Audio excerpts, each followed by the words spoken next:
Well, I think I have a fairly dramatic way to show you non-destructive editing. So the 4 pieces we defined and named are in our timeline now, including a piece we didn't define or name that's called Grandfather Clock '08.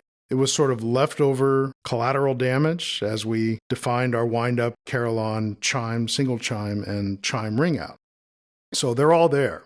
And if I use my grabber and I click anywhere in here and then Command A, Control A on a PC, select them all and hit the delete key, you may be thinking, he's lost his mind. He just did all this work and now it's all gone.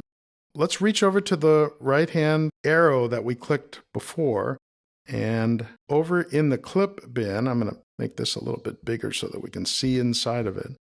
We're going to talk about what's over there.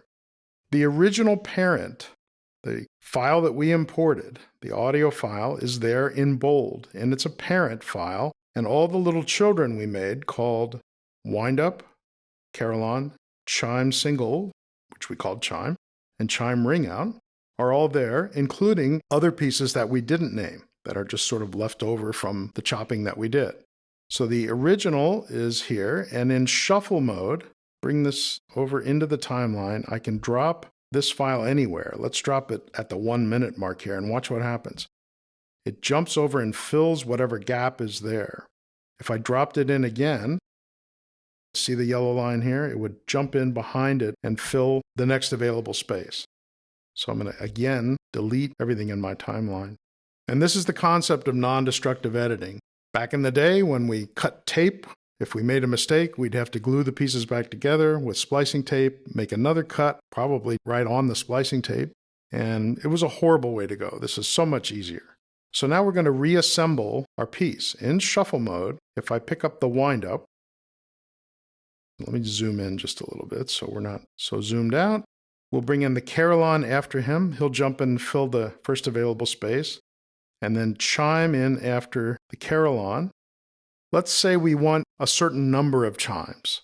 If we want 3 chimes, the easiest way to do that, I think, is Command D, which stands for duplicate. You'll find it in the Edit menu right there, about halfway down. And Command D to give me 3 chimes, and then I'll bring in the ring out after it. Let's see what this sounds like. We know what the beginning sounds like. Let's just play it from about here.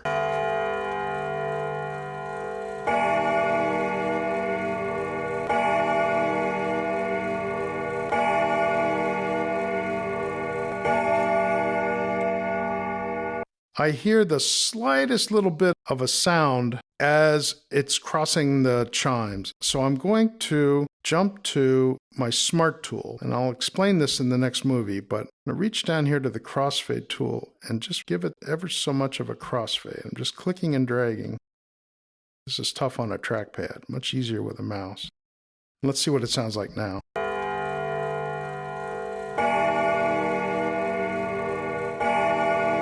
And that little clicking sound is gone now. We'll talk about this as we edit dialogue and other sound effects, but that's a way to get rid of that little sound when it occurs. Now, another thing we have to talk about over here in the clip bin is lefts and rights. If we open the triangle for Grandfather Clock, we see that it really consists of a left side and a right side. We've been looking at it all along. There's the left and the right, and we're editing them simultaneously in a stereo track. This is a good time for me to show you that. If I make this just regular size, Shift Command N, that's our keystroke for creating a new track, and I make a mono track. But wait, it's the wrong format. I have a stereo file. I'm going to make it just to show you that. If I try and drag this Grandfather Clock, which fits nicely into the stereo track, there it goes. If I try and drag that same file into the mono track, it won't go. Nothing happens. No yellow line over here, just won't go. In contrast, if I click out here and I do the left side of it, it goes just fine. And I can drag the right side of it and it goes just fine. So there's the L followed by the R. Well, it's not at all what we want. We want the L and the R together. So that's the way to show you that mono files must be edited in a mono track. Stereo files must be edited in a stereo track. When we don't like a track, we've lost favor with this, we're going to defriend this track. We actually are going to control click on it and delete it. When we delete, this warning pops up and says, "Are you sure you want to delete this track? Because there's stuff that you put in here. Are you sure?" And we say, "Yes, we are sure." But I'll tell you, that's a nice warning sometimes about 3:30 in the morning when you're working fast and been up a long time and you're about to delete something and Pro Tools says, "Are you sure?"